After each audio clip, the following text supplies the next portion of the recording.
San dam na phai pa pathin ro pi thang ban zo lang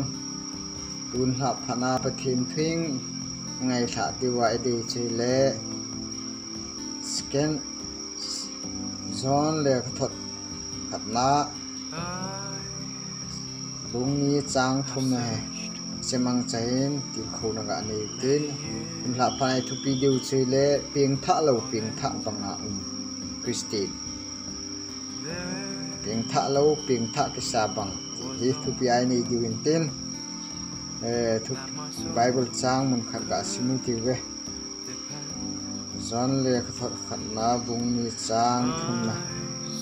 trang li sule I ho ama thu nit I hi leo se chu ama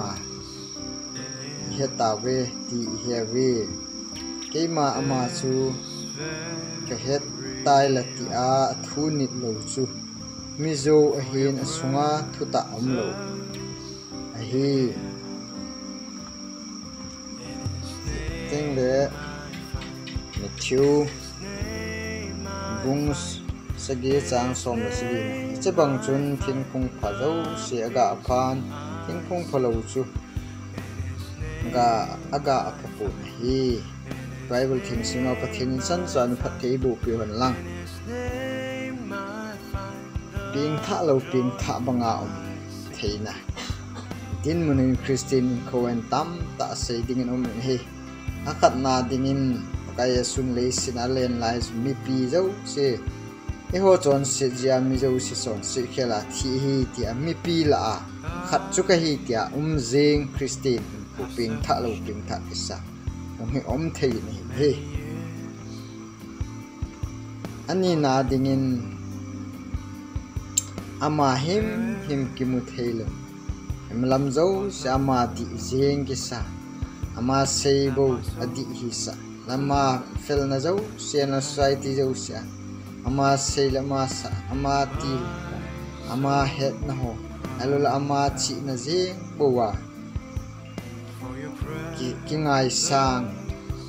ping tha lo ping tha ke sa om thei he je chun nu mei khat hi te kanan thing hang lama cheng sa hin my standard ta om he no min town sunga ta ju thopi ta de khasim hin khat sugari to na hin alutan sun asunga hin thil ne se chu anche beloi che ti ho mai che ti ho alu do tan aman jong akicheina le hello le akivon na zo se jong model tha jengin aza chan oi kane lo pi kalo do eti mila chun seitan hen he ye chun so piul na te ho isungwa kona po to ho he email wa he ema Krista mail ala thei do sum kapha min lo ne gao si lo do du ne lo chi lo do thei do du ye chun thing phung su aga akhen ye chun athum na ding chun Jesu Krista nu zui hi na kaya sun ka chon sit ngai dam tai ti pom thei le hel ai je chun aman jong mi te ngai dam na nei thei pu ye chun ngai dam to ki ha ngam thata Christian ping tha lo ping tha kisa he tam ta thei ni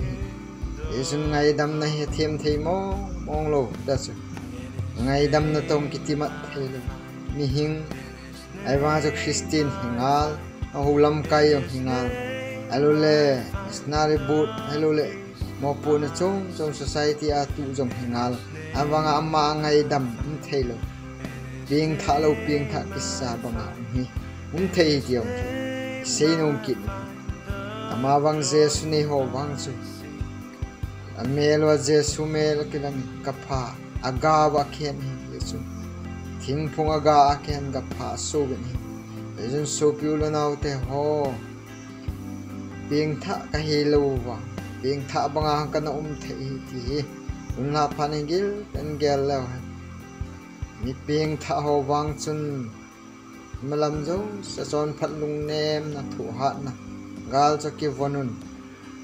in amel wa ten si sumel kilang bom dan san dan thêm thế na à chân chunga thil lung ho mà dấu sa san dan thêm thế na nei jun hi tiếng ra mel wa dang lam na om tiếng chula mi ding amal som na om ji tan